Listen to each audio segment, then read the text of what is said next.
Good day, everyone, and welcome to the AMC Entertainment Holdings Incorporated second quarter earnings webcast. At this time, all participants are in a listen-only mode. Later, you will have the opportunity to ask questions during the question and answer session. You may register to ask a question at any time by pressing the star and 1 on your telephone keypad. You may withdraw yourself from the queue by pressing star 2. I'll be standing by if you should need any assistance. It is now my pleasure to turn the program over to John Merriweather, Vice President, Capital Markets. Thank you, Leo. Good afternoon. I'd like to welcome everyone to AMC's second quarter 2025 earnings webcast. With me this afternoon is Adam Aron, our Chairman and CEO, and Sean Goodman, our Chief Financial Officer. Before I turn the webcast over to Adam, I'd like to remind everyone that some of the comments made by management during this webcast may contain forward-looking statements that are based on management's current expectations.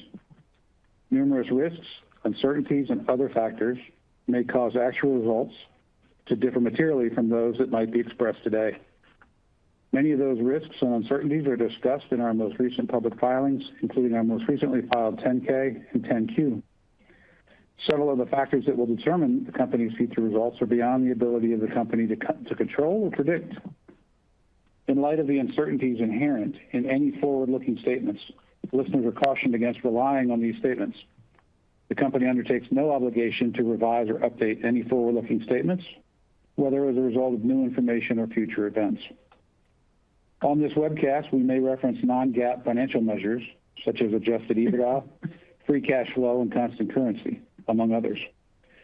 For a full reconciliation of our non-GAAP measures to GAAP results, please see our earnings release posted in the Investor Relations section of our website earlier this morning.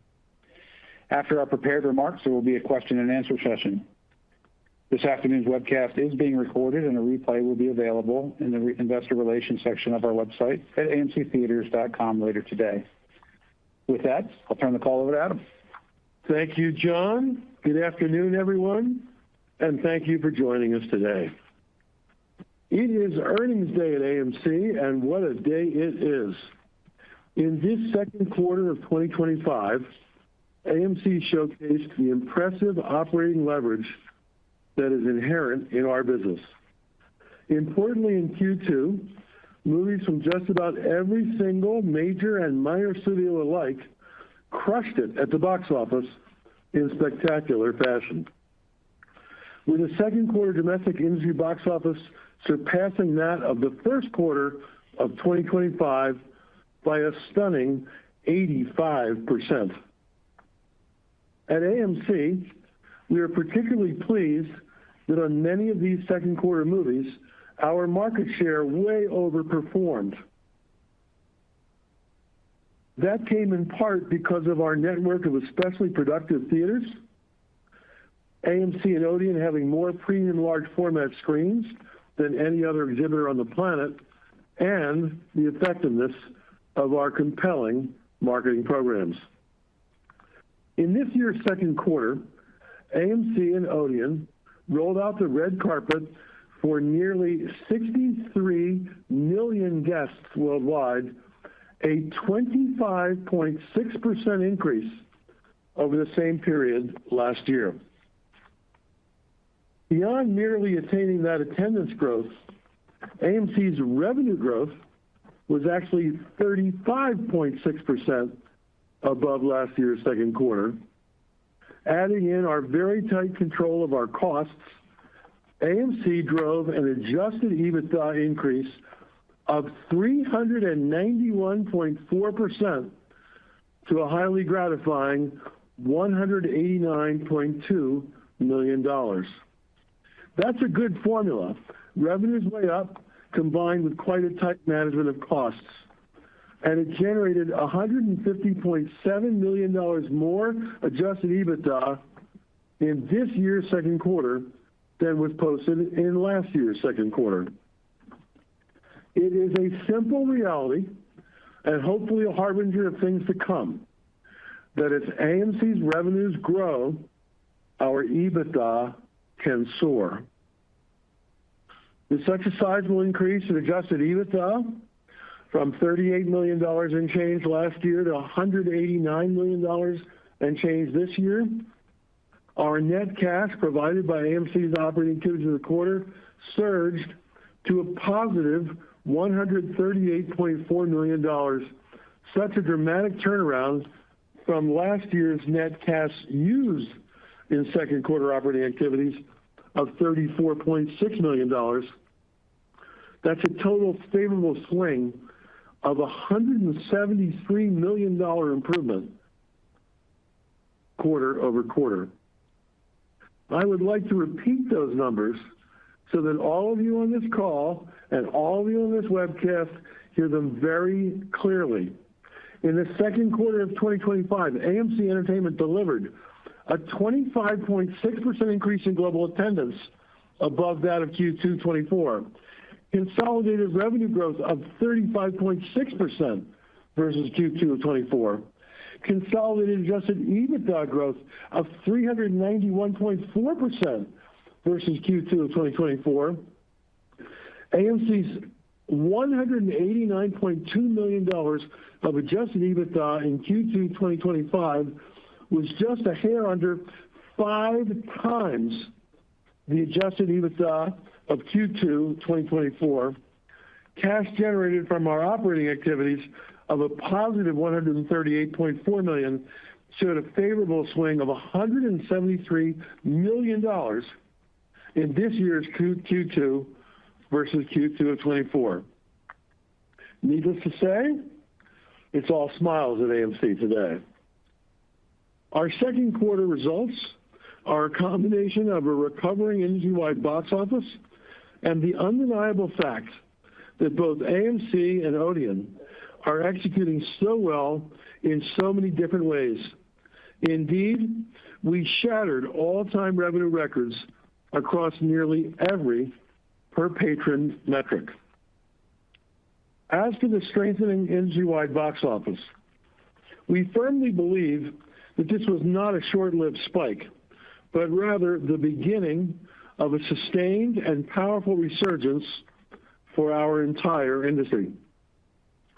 So that expectations are set correctly, the box office in the current third quarter will only be so-so, given some seasonal but not alarming softness. But hold on to your hats for the size of the box office in the fourth quarter of 2025. Hello, Disney's Avatar, Fire and Ash, Tron Ares, and Zootopia 2. Hello, Universal's Wicked for Good and Five Nights at Freddy's 2. Hello, Glenn Powell in Paramount's The Running Man. And hello to so many other wonderful films that will be hitting the big screens in theaters from so many of our studio partners in the fourth quarter of this year. In total, it sure looks like 2025 is shaping up to be the biggest post-pandemic box office year yet, and one which we believe will be some $500 million to $900 million more than that of full year 2024. Even more compelling is the currently envisioned 12-month run rate for theatrical moviegoing after taking out the weak Q1 of 2025 and replacing it with the much stronger Q1 that we anticipate for 2026. Perhaps with an occasional blip here or there, we expect the 2026 box office will radiate with great strength and resonate with theatrical moviegoers pretty much all year long. Of particular note, this year, in 2025, the first quarter was terribly weak. In 2026's first quarter, by contrast, we'll see the spillover benefits from Avatar Fire and Ash's December 2025 opening, which in our view should greatly help to boost the Q1 2026 box office back up to a much healthier level. That should start the year 2026 off right, and we are highly encouraged by the extraordinary slate of films being released throughout the full year.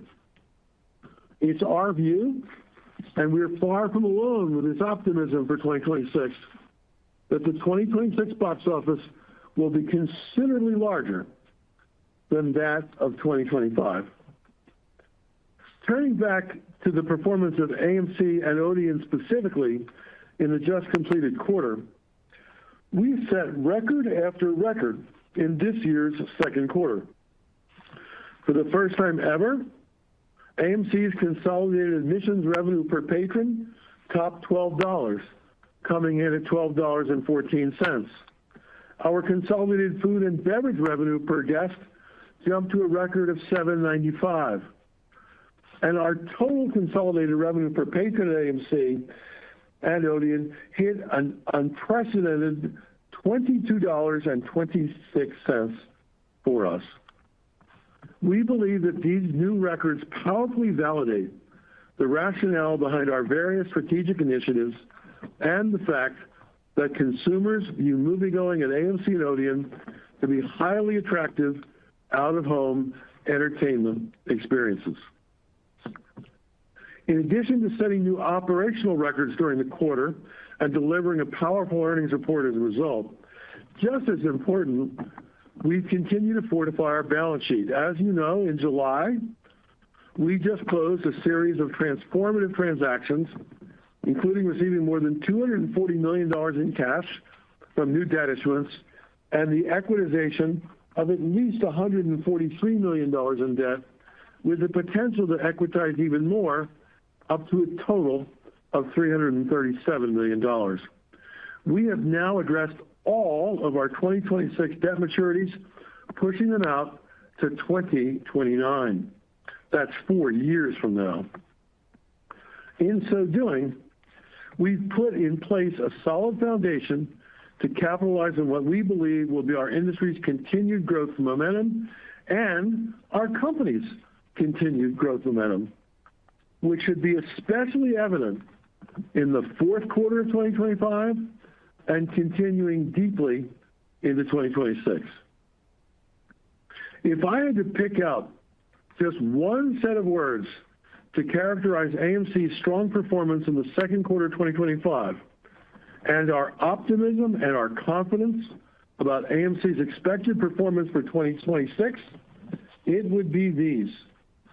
And I quote myself, impressive operating leverage. As AMC's revenues grow, our EBITDA at AMC can soar. I'll now pass this call and webcast over to Sean Goodman, our CFO, to provide more detail on the financial results, after which I'll return to provide an update on the AMC Go plan and others of our strategic initiatives. Sean? Thanks, Adam, and thank you everyone for joining us this afternoon. We are pleased to report a quarter in which, as Adam just noted, the team set a number of very impressive records across both our domestic and international operations. Substantial year-over-year industry growth drove our attendance growth, which when coupled with record-breaking per patron revenue and per patron profit, resulted in an outstanding set of results for the second quarter. Allow me to elaborate. I'm comparing consolidated results for Q2 2025 to Q2 of 2024. Global attendance rose 25.6% as we welcomed 63 million moviegoers to our theaters. Total revenue grew by 35.6% or 34.1% in constant currency, reaching $1.4 billion. Adjusted EBITDA grew fourfold to $189.2 million, and we generated free cash flow of $89 million, a $168 million improvement compared to the prior year's second quarter. These results were achieved through admissions revenue per patron growth of 7.5% or 6.2% in constant currency, to an all-time record of $12.14. At the same time, food and beverage revenue per patron climbed 8.3% or 7.4% in constant currency to an all-time record of $7.95. And total revenue per patron grew 8% or 6.7% in constant currency to yet another all-time record of $22.26. Total revenue per patron is now up approximately 43% compared to pre-pandemic 2019. This is driven in a large part by an approximately 56% increase in food and beverage revenue per patron. Not only did we achieve the per patron revenue records that I just noted, we also grew our contribution margin per patron by 5.2%, or 3.9% in constant currency, to $14.48. Note this is approximately 48% higher than pre-pandemic 2019. And you'll recall that we calculate contribution margin as total revenue minus both film exhibition costs and food and beverage costs.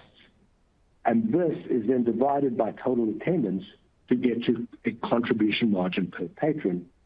This is a measure that is intended to provide an indication of the incremental profit that we generate with each additional guest. Based on all the above, it should come as no surprise that the total admissions revenue hit a Q2 post-pandemic high of $762.6 million. And this is an important one. Total food and beverage revenue hit an all-time AMC high of $500 million. Our results highlight the significant operating leverage, as Adam just mentioned, that is inherent in our business. With attendance up 25.6%, our adjusted EBITDA margin in Q2 2025 was almost 1,000 basis points above last year's second quarter. It's worth noting that thanks to operating efficiencies, despite consolidated Q2 2025 attendance being some 35% below pre-pandemic Q2 of 2019, which is the quarter that holds the record for the highest quarterly attendance in AMC's history, thanks to the spectacularly successful Avengers Endgame. Despite being 35% lower attendance, our consolidated contribution margin in Q2 2025 was just 4% below Q2 of 2019, and our consolidated contribution margin per screen was in fact 9% above Q2 of 2019. This all illustrates our conviction that the industry does not need to fully recover to pre-pandemic box office levels for us to achieve pre-pandemic levels of adjusted EBITDA. Up until now, I've focused on the consolidated results and record achievements. But note that both our domestic and international theaters operated at record levels during the quarter, and that food and beverage revenue per patron and food and beverage profit per patron have never been higher at both our domestic and our international theaters. The second quarter results reflect the impact of our continued focus on creating an unrivaled guest experience through industry-leading innovations, coupled with our enviable theater footprint and the most comprehensive and growing selection of premium large format offerings. Another driver of our success is the actions that we've taken to optimize our footprint and enhance profitability by renegotiating leases, closing underperforming locations, and investing in high-performing new theaters. Since the beginning of 2020, we've now closed 204 theaters and opened 65, resulting in a net reduction of 139 locations, or nearly 14% reduction. Notably, in just the last 18 months, we've closed 42 theaters and opened 6. Let's now turn briefly to our balance sheet. We ended the quarter with $423.7 million of cash and cash equivalents, excluding an additional $51 million in restricted cash. From a CapEx perspective, for the full year 2025, we expect CapEx less landlord contributions to be in the range of $175 to $225 million. Our capital allocation priorities remain unchanged. 1, ensuring adequate liquidity. 2, reducing our financial leverage. 3, enhancing our existing circuit. And 4, pursuing high-return, growth-oriented initiatives. With the first 2 capital allocation priorities squarely in mind, as Adam noted, we have recently taken important steps to strengthen our financial position. The collaborative and transformative transactions announced in July strengthen our financial position by, one, enhancing liquidity and addressing near-term debt maturities by raising more than $240 million of new capital before fees and expenses that are primarily being used to repay all debt maturing in 2026. And two, lowering our financial leverage by equitizing at least $143 million of exchangeable debt with the potential to equitize up to $337 million of such debt in total in the future. These actions, which were supported by approximately 90% of our term loan lenders, represent a substantial vote of confidence in AMC's future and give us a runway to execute on our strategy and capitalize on the industry recovery. Since the beginning of 2022, we've now lowered the principal value of our debt and finance leases by more than $1.1 billion, and we've repaid $284 million of deferred leases. All of this for total debt and deferred rent reduction of $1.42 billion in about 3.5 years. Looking forward, we expect some seasonal box office weakness in the third quarter, when we will also be up against some tough prior year comparators. However, we have high expectations for the fourth quarter, which may see the strongest quarterly box office in 6 years. From a free cash flow perspective, we're pleased with the strong Q2 results, and while Q3 may be somewhat challenging, we continue to anticipate being free cash flow positive for the 9-month period ending December 31, 2025, assuming that the box office performs in line with our expectations. In conclusion, this quarter results reaffirm our conviction that our strategies are working and that AMC is extraordinarily well positioned to thrive as the industry continues along the recovery glide path. And now, I'll hand the webcast back over to Adam. Thank you, Sean. I'd like to start a discussion of what comes next for AMC by first talking about some major pricing actions that we have recently taken. Showing our pro-consumer attitude, on Tuesday, July 8 and Wednesday, July 9, just a month ago, we kicked off our new 50% off Tuesdays and Wednesdays discounted ticket pricing strategy here in the United States. Bargain hunters can now find cheap admission ticket pricing at all of our showtimes on 2 days of the week at the vast majority of our U.S. theaters. Discount Tuesdays has long been a staple in our industry, and it built up Tuesdays to being AMC's highest non-weekend attendance day of the week. New this past month, we changed our messaging. Instead of it being referred to as Discount Tuesdays, it's now called 50% Off Tuesdays, a message that we expect will be a far stronger communication to potential bargain-seeking moviegoers than merely saying Discount Tuesdays, as we've said for years. Why? Well, with our new messaging, potential guests instantly can see and instantly can understand the magnitude of the discount level that we're offering to them. And of course, it's a sizable one. More than that, though, we now have extended that same pricing philosophy to Wednesdays as well. We're doing so with the hope that, just as been the case for Tuesdays for years now, we can turn Wednesdays into a high patronage day for AMC in the United States. Currently, by contrast, Wednesday heretofore has been our single lowest attendance day of the week.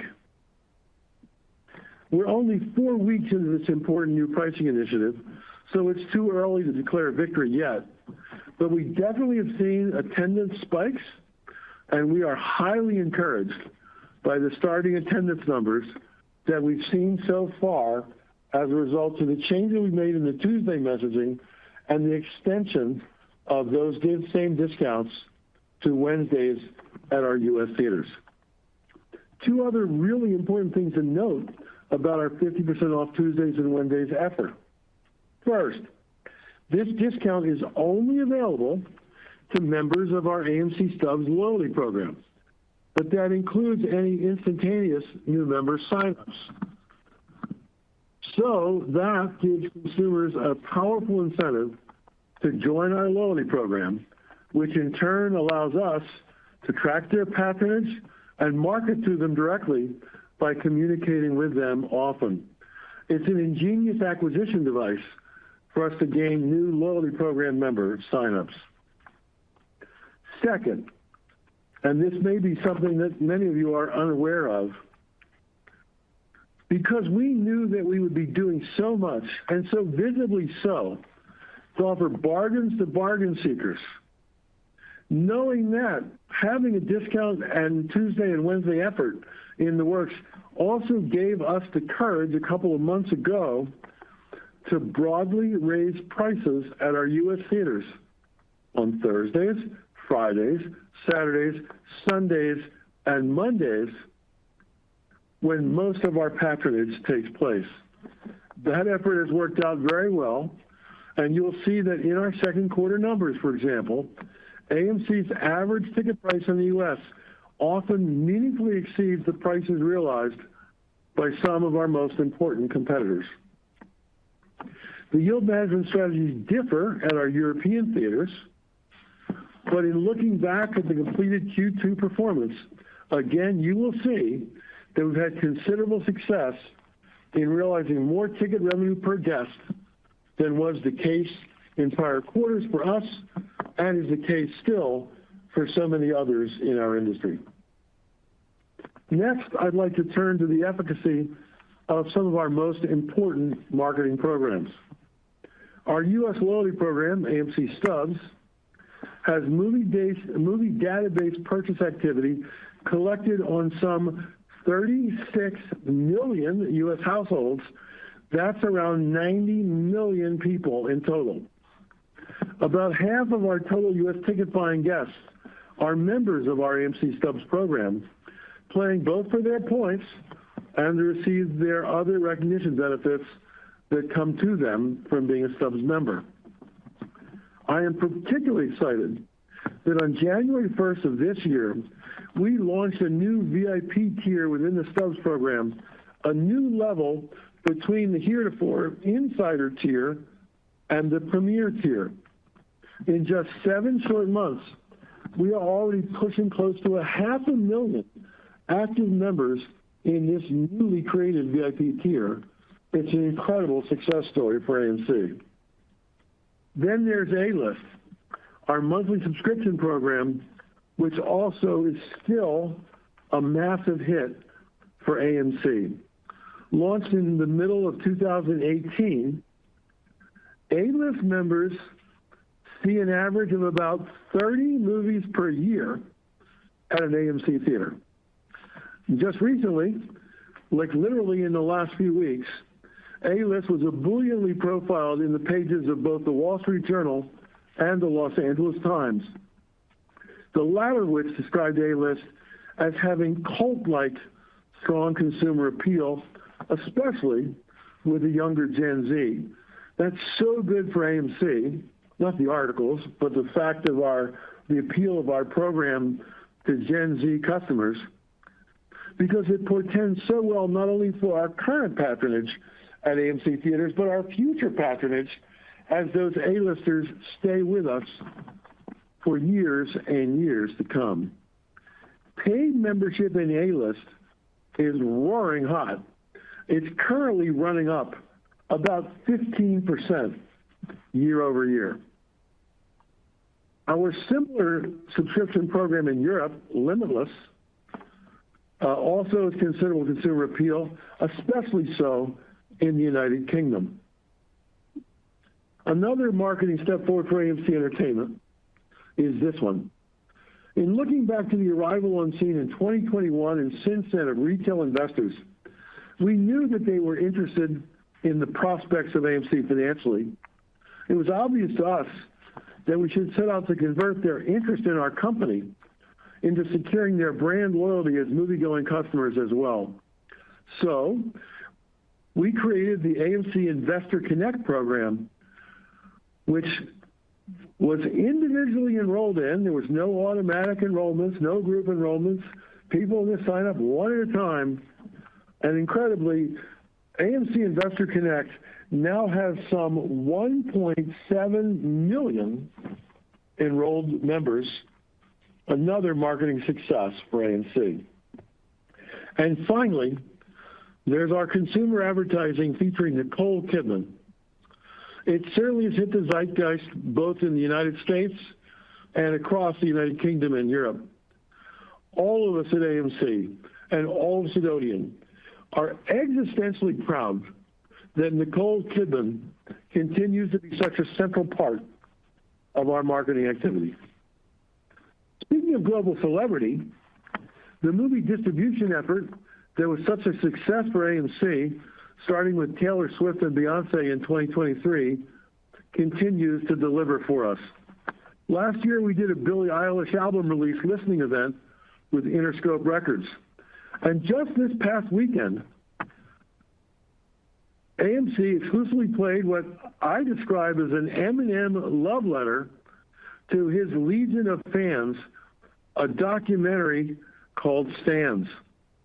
This was an effort championed by Eminem himself, and you'll see repeated mention and praise of this documentary repeatedly on this very prominent rapper's social media postings. We continue to expect in the future that more interesting film products will come our way directly. And finally, let me turn to the AMC Go plan. As you know, it's a comprehensive effort to continue positioning our company to fully seize the enormous potential of a resurgent industry-wide box office. Here are just a few of the actions that we're taking right now under the auspices of AMC Go, because AMC Go, focused as it is on offering our guests premium experiences aplenty.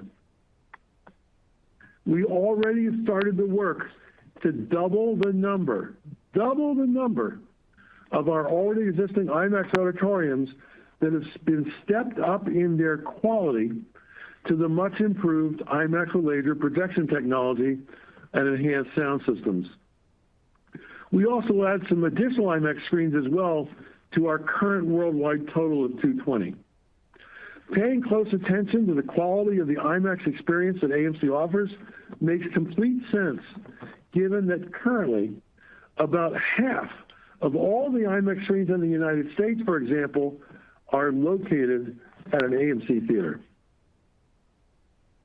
Just as we're growing our IMAX footprint, we're also growing our Dolby Cinema footprint. We are going to be adding 23 new Dolby Cinema screens in the U.S. just in 25 and 2026 alone to our current worldwide number of 178. And we'll continue to add more Dolby Cinemas in 2027 and beyond. Over the next few years, we also hope to expand our house brands. That is to say, we expect to more than triple the number of our house-branded Prime and AMC PLF auditoriums, eventually getting up to 100 or more Prime and AMCs, and that's in addition to the 82 house brand iSense PLF screens that Odeon already has internationally. Looking past the PLFs per se, in an AMC and Odeon exclusive, we now already have open for business more than 120 XL branded extra large screens in the United States and across the Atlantic. XL was launched by us with our first such screen only a year and a half ago, and yet by this year end, we should have more than 150. And by next year end, meaning by December 2026, we should have close to 350 XL auditoriums open and available for our guests. Our XL branding initiative is a smart, cost-effective way for us to shine a spotlight on some of the biggest and most impressive auditoriums in our circuit. In the U.S., all the giant screens that are at least 40 feet wide and featuring sharp and crisp 4K laser projection.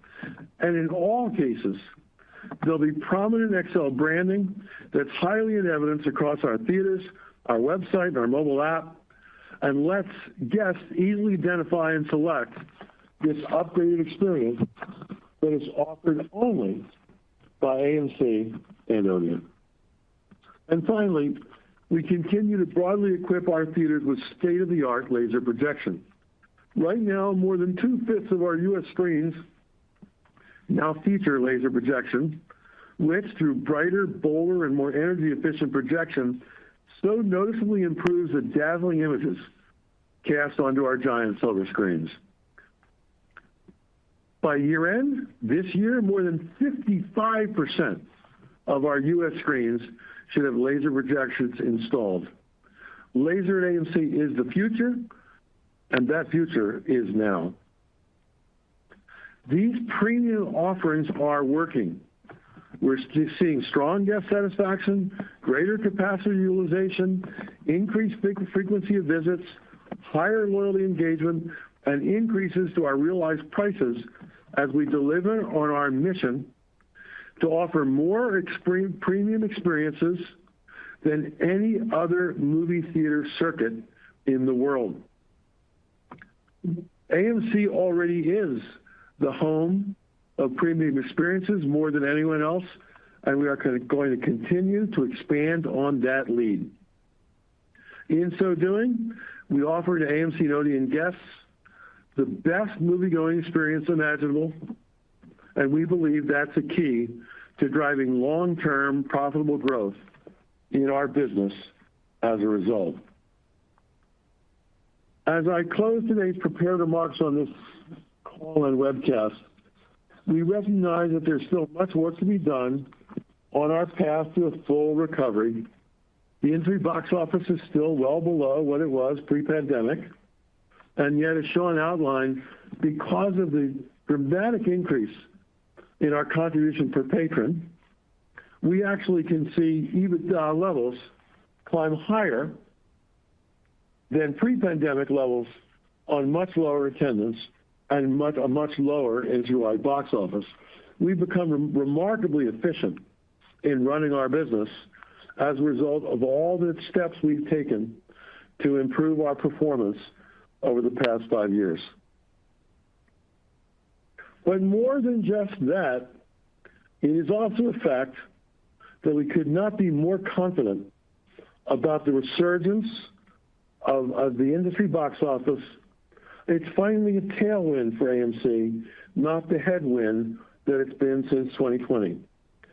With a strong second quarter results as our foundation this year, plus the bold actions that we're taking to harness the momentum of that resurgent box office, we believe that the future is exceedingly bright for AMC. Remember my mantra that was proven both by our fourth quarter 2024 results and our second quarter 2025 earnings success. In Q4 of 24, our revenues were up by more than 18%, and that caused our adjusted EBITDA year over year to triple. In Q2 of 25, our revenues were up by more than 35%, and that caused our adjusted EBITDA to nearly quintuple. Impressive operating leverage. As our revenues grow at AMC, the adjusted EBITDA of AMC can soar. Sean, with that, let's move to questions from equity analysts and from our retail shareholders. Thank you. At this time, if you would like to ask a question, please press star one now on your telephone keypad. To withdraw yourself from the queue, you may press star two. Once again, that is star one to enter the queue. One moment while we queue.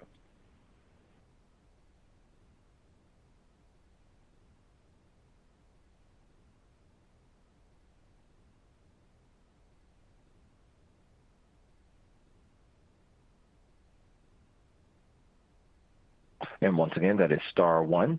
We'll take our first question from Eric Wold of Texas Capital Securities. Your line is open.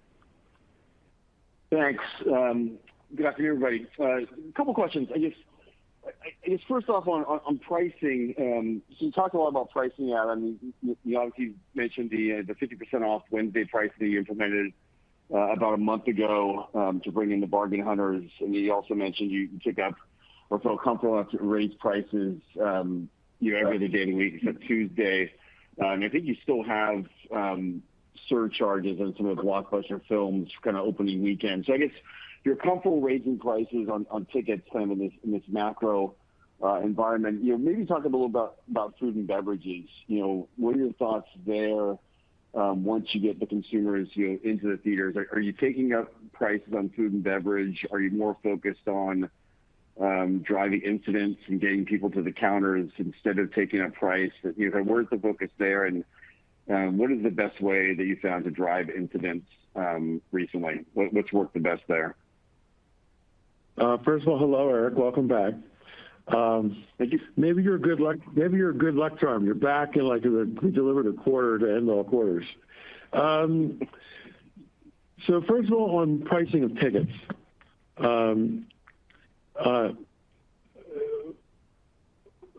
I believe that the better messaging on Tuesdays, calling it 50% off Tuesdays instead of discount Tuesdays, is going to explain the level of discount, the magnitude of discount, such that we're going to boost our Tuesday revenues by the change in messaging. I also believe that because we're extending that Tuesday pricing philosophy, which has worked so well for more than a decade in the movie theater business, that we have the chance to do something with Wednesdays. We don't sell any tickets on Wednesdays now. I say now. I should say before July 9. We didn't sell any tickets on Wednesdays. So the price we charge on Wednesday doesn't really matter when you don't sell any.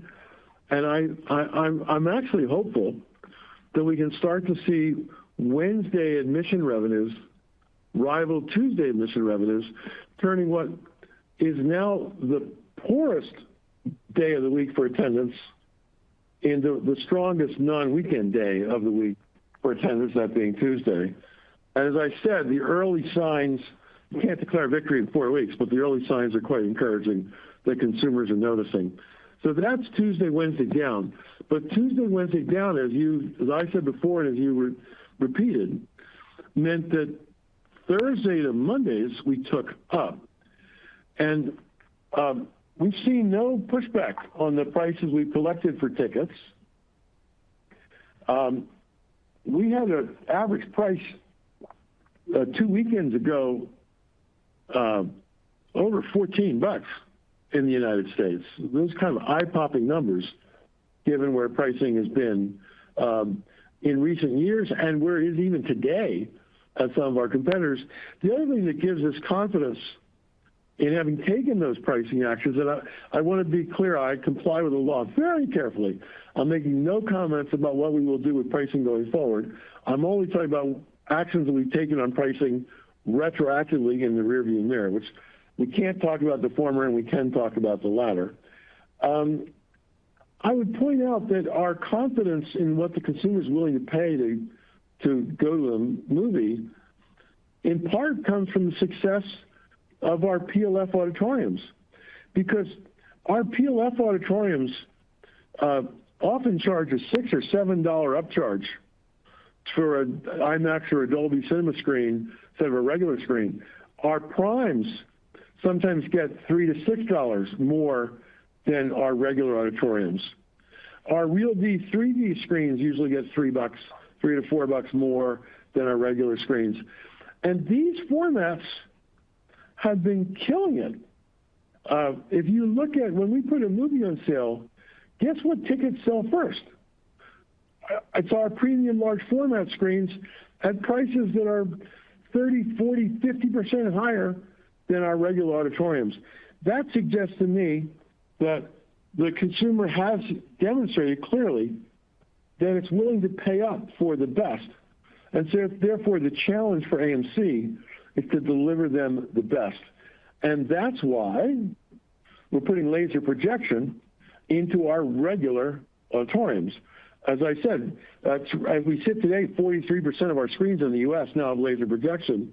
By year end, 55% of our screens will have laser projection. It increases the light levels on the screens by 50 to 100%, makes the picture much brighter, much sharper, and that greatly improves the quality of experience that our guests get, hence our confidence in having raised prices a couple of months ago. Now, moving to your food and beverage question, the answer is we're doing all of it. So we're focusing on a variety of things. Number one, menu variety, so that our overall menus, not only at our dine-in theaters, but also at our regular theater concession stands, are more interesting and more appealing to our guests.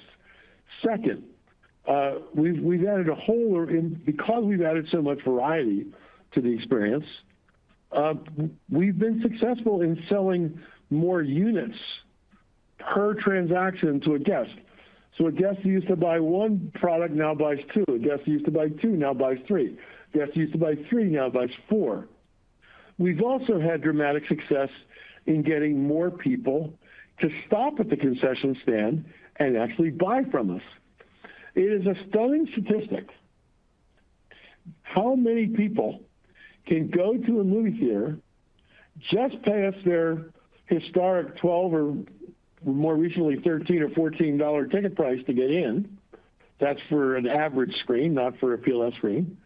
More like 18 or 19 for a PLF screen. Anyway, who are just able to pay us the $12 to get in the door, and that's it. And then they go to their seat and they don't buy a thing. The number of people, just at AMC, in a year, who go into our theaters and buy nothing from us at all at the concession stand is more than the entire attendance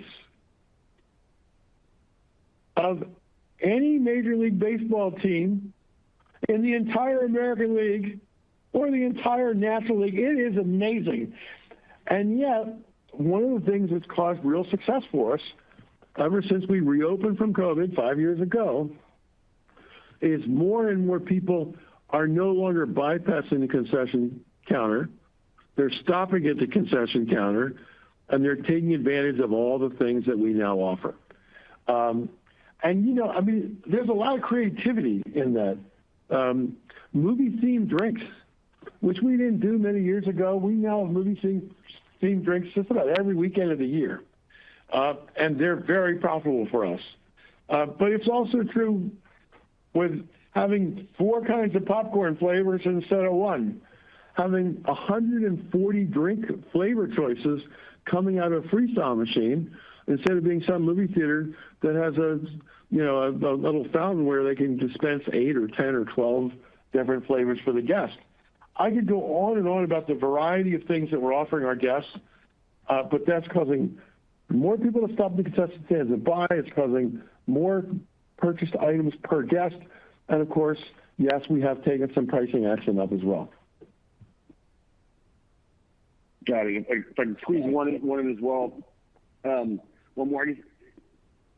Go ahead. You signed the amended agreement with National CineMedia a few months back to extend the amount of advertisements prior to the showtime that started at the start of July. Reports out recently that you may now be cutting that back already. Just any comments there that is true? If you are cutting it back, what's leading to that decision to do so quickly after extending it? Well, first of all, so the reports that you're hearing are accurate and inaccurate at the same time, and you sort of got half of it, but not all of it right. So, first of all, there were 2 rationales for why we did the deal we did with National CineMedia, and it's something we resisted for many years because we don't like lengthening our pre-show, and we don't particularly love deluging our customers with ads for third-party products.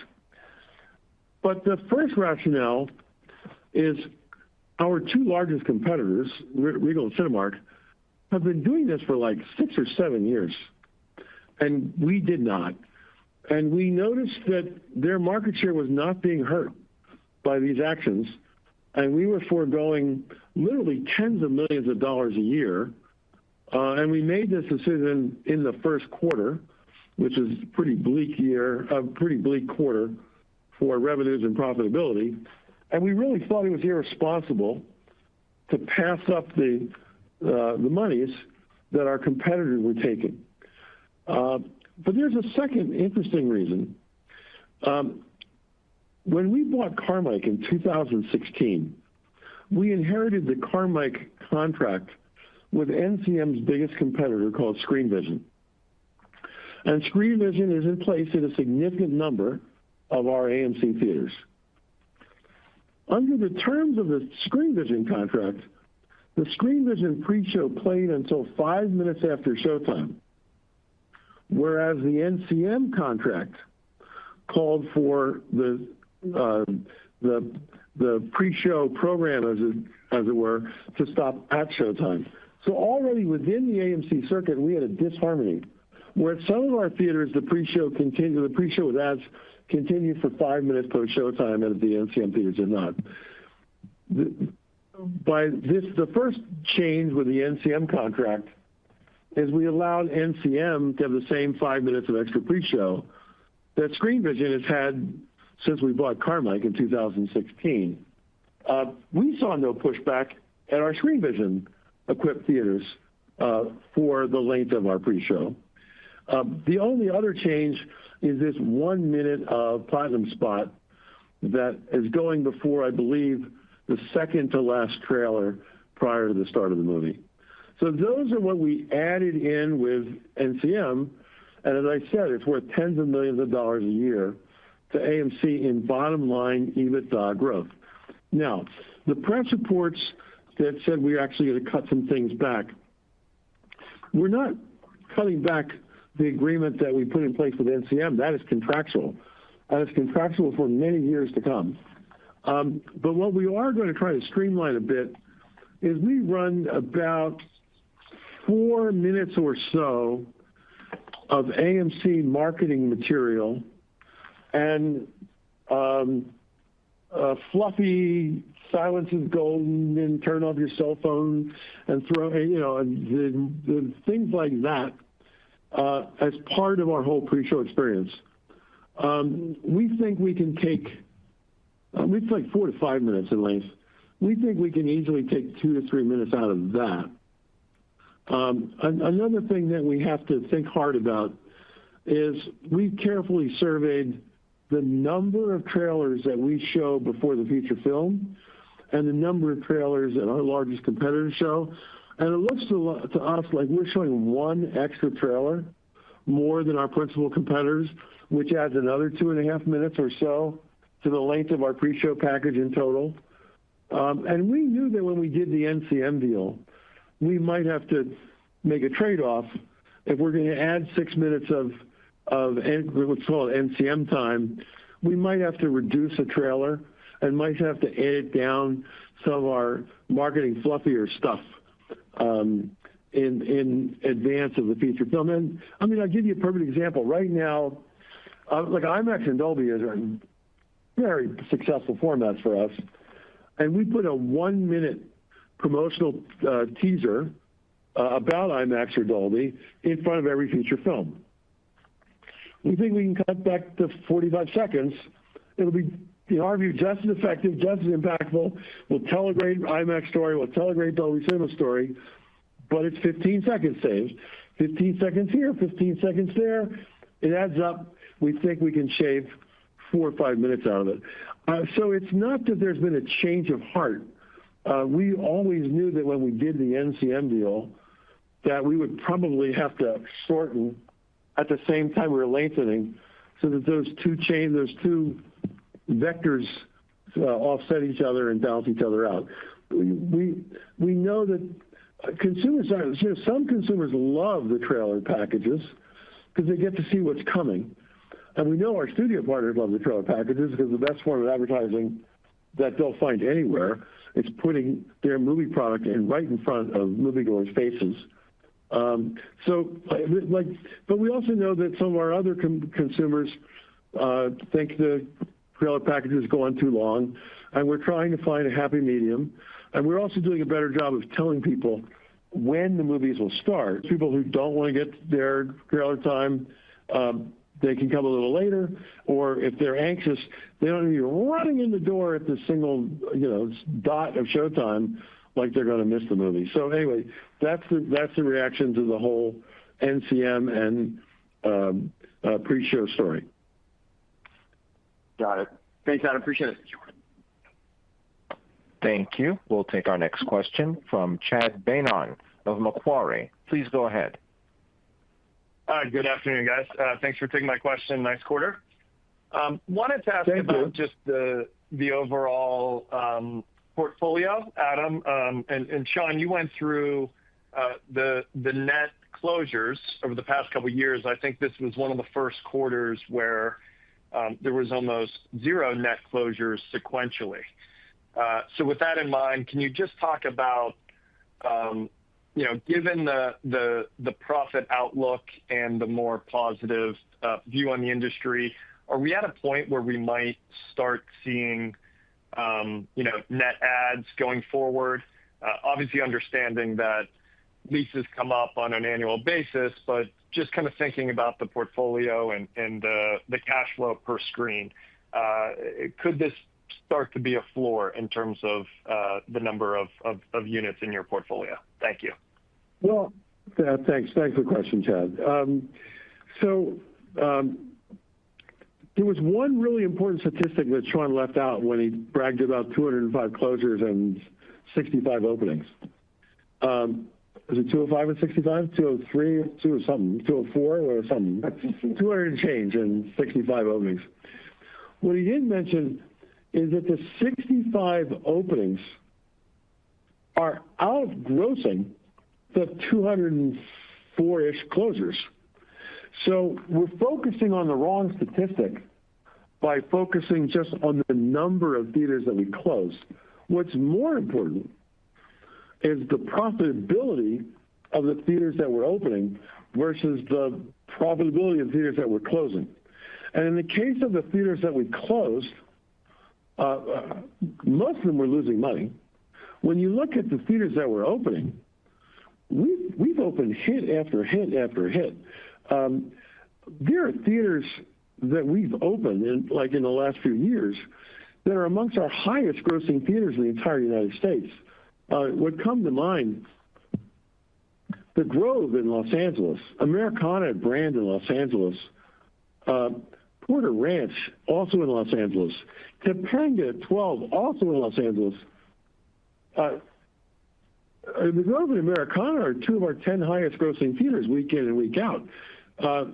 Porter Ranch and Topanga, they're in the top 25 highest grossing theaters, or the top 50 highest grossing theaters out of 540 week in and week out. And as you take the collective of it all, the theaters that we're opening far outshine, and they're shiny and they're new and they're in great locations today. They're far outshining the 25-year-old theaters that are somewhat moribund that might have been in bad locations today. They were good locations 25 years ago when they opened, but those locations aren't as compelling today as they once might have been at the turn of the 21st century. So again, but about 10% of our leases come up for renewal every year. So figure, 100-ish theaters come up for renewal. I wouldn't be shocked if we closed 10 of them. So I don't know that we're at an absolute floor, but what you can assume is that when we close a theater with almost 100% reliability, we're not closing a profitable theater. We made a lot of money. We're closing a theater that was a drag on our EBITDA, that was lowering the consolidated EBITDA of the company. So as it closes, the EBITDA of the company rises. Will we get to a point where we still have, that many, excuse the expression, pig theaters left in our system, having closed 200 of them, but we have a few. So, maybe we close 5 to 15 a year for the next few years, but we're continuing on the hunt for new theaters in A locations We're just opening in Chicago, a theater that we believe will be one of the highest grossing theaters in Chicago. And again, the theaters that we're opening are grossing more than the theaters we're closing, and they're producing more EBITDA than the theaters that we're closing. At some point, I think we'll move to a net add of theaters rather than a net decline of theaters. I don't know that we're there yet exactly, except one key circumstance, and that is we continue to be offered portfolios of theaters on an M&A basis, sometimes at very attractive prices, like really attractive prices, like 3 or 4 times EBITDA kind of attractive prices.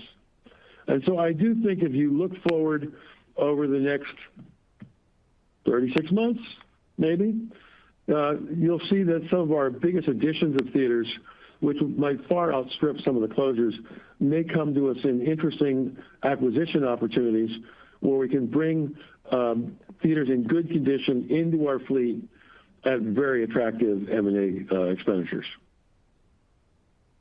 That's interesting. Okay, thanks for all that, Adam. And then lastly, quickly, Sean, just on the big, beautiful bill benefits to CapEx generating companies. Can you just talk about, as you see it now, maybe what some of the cash benefits could be, either from a cash tax standpoint or a cash shield standpoint in future years? Thank you. Sure, thanks. So obviously, as a result of that bill, we get 2 key benefits. The one is the depreciation deduction, and the other is the interest deduction based on EBITDA as opposed to EBIT. So that has a benefit for us, but bear in mind that we have NOLs that will run probably through 2026 or so. So the cash benefit will only be in future years, 27, 28, and going forward from there. So it's beneficial. It increases the NOLs for future cash deductions, but it's not a short-term cash benefit. It's more of a longer-term cash benefit for us. Great. Thank you, boss. Appreciate it. Yeah. Thank you. We have no further questions at this time. I'd be happy to return the call to Adam Aron. Thank you, Leo. We're going to now take a couple of questions from shareholders. Sean? Sure. What came in from our retail investors? Sure. So just briefly, the first question is just asking if we have any reaction to Skydance's acquisition of Paramount that's now just closed. Yeah, we sure do have a comment about the Paramount acquisition from Skydance. First of all, we've had a very good relationship with Paramount across many generations of its leadership. I'd especially like to thank Brian Robbins and his executive team. They've been superb partners for AMC over the course of the last many years. At the same time, though, we are excited by Skydance's acquisition of Paramount because Paramount has been cash hampered in recent years, which has caused them to greenlight fewer movies than they might have liked to. It appears to us that Skydance is cash rich, and it would be our expectation that Skydance will be releasing more movies coming out of Paramount than Paramount has been releasing in recent years. You'll also recall that David Ellison is no rookie in the movie business. He's been a prime force in some of the most important movies that have come out in recent years. And what especially comes to my mind is Top Gun Maverick, which in my mind is the single movie that you can point to since COVID hit in 2020 that turned the movie theater industry around. It set us back on a course where studio, with its $1.5 billion worldwide gross, it finally reminded various studio chiefs that the future was not only in their streaming services, but also in their theatrical releases. And that sometimes the most successful movies on streaming services were those movies that had a great theatrical release. Point in case, what was the highest movie watched on Paramount Plus? Top Gun Maverick. Why? Because it had a spectacular $1.5 billion theatrical release worldwide. So the fact that David and Skydance want to make more movies, and the fact that they have experience in making really good movies, and then you can add in the fact that the new president of Skydance is going to be Jeff Shell, who used to be the chairman of Universal Studios, and we've had a superb relationship with Jeff Shell over the past decade. And I've talked to Jeff. I know that he's excited to be back at the helm of a major studio. Well, he's got more than the studio, of course. He's got the whole enchilada. But his influence over what happens at Paramount will be profound, and we think it's going to be very good for theatrical exhibition. Terrific. Do you want to comment about AMC distribution? We just made the M&M announcement over the last weekend. Anything you'd like to point out on AMC distribution and future opportunities there? Sure.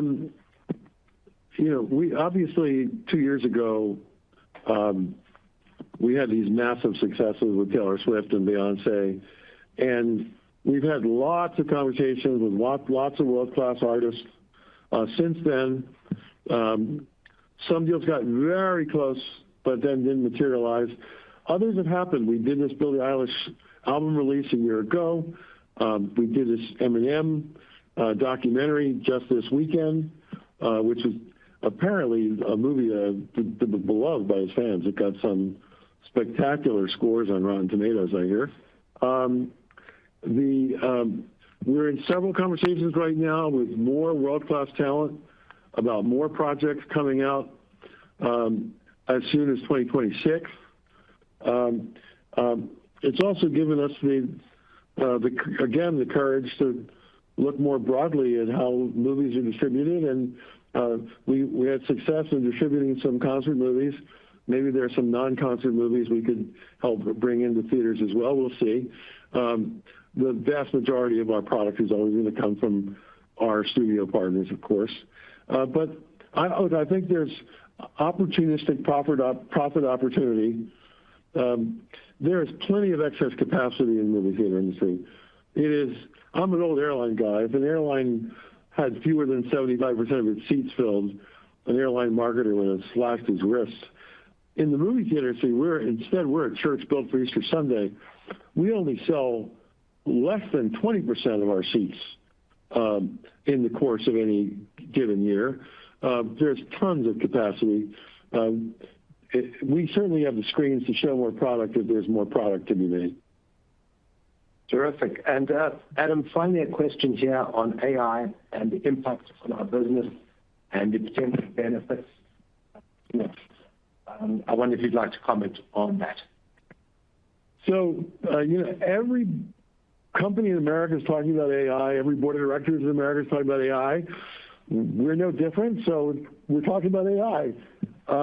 And the AI revolution is happening very quickly. I know that I've completely abandoned Google in exchange for ChatGPT. You just see it in every aspect of our company. There's opportunity to use it. We're already using it in software development and software optimization and software testing. We're using it in image creation for marketing. We're using it for the automation and simplification of tasks here in our corporate office. We process our accounts payable using AI. We've got teams in our theaters looking at AI and how it can be used to address operational issues in our theaters. We're using AI already in demand planning for our inventory management. But we've just scratched the surface. I really do think going forward there'll be an opportunity for us to take advantage of the powerful AI technology to assist with our pricing, with our film scheduling, with our customer service programs and our consumer response programs. And there's more, and the more, which might be the most exciting of all, we've actually been talking and are in conversations right now about making small investments in some AI technology-enabled companies whose prospects are related to the movie industry, related to entertainment, and whose prospects are incredibly bright. And we'd like to benefit fully from the AI revolution that clearly is already at hand. Terrific. I think that's all the questions that we have at this point. Great. All right. Well, look, thank you, everybody, for joining us today, for staying with us. The second quarter of 2025 was one that made us very excited here in Leawood, Kansas. We delivered big numbers, almost a quintupling of our EBITDA. We were ahead of the street on just about every expectation you all had for us. And we think this is just the beginning of something that's going to happen quarter after quarter, starting in the fourth quarter of 2025. Remember what I said. In the fourth quarter of 24, revenues were up 18%, EBITDA tripled. In the second quarter of 2025, revenue was up 35% and change. Our EBITDA almost quintupled. There's enormous operating leverage in this business. If we can finally have the wind in our backs with rising industry revenues, the sky's the limit for the EBITDA that AMC can generate as a result. Thank you for joining us today. We'll talk to you in 90 days. This does conclude the AMC Entertainment Holdings Incorporated second quarter earnings webcast. You may now disconnect, and everyone, have a great day.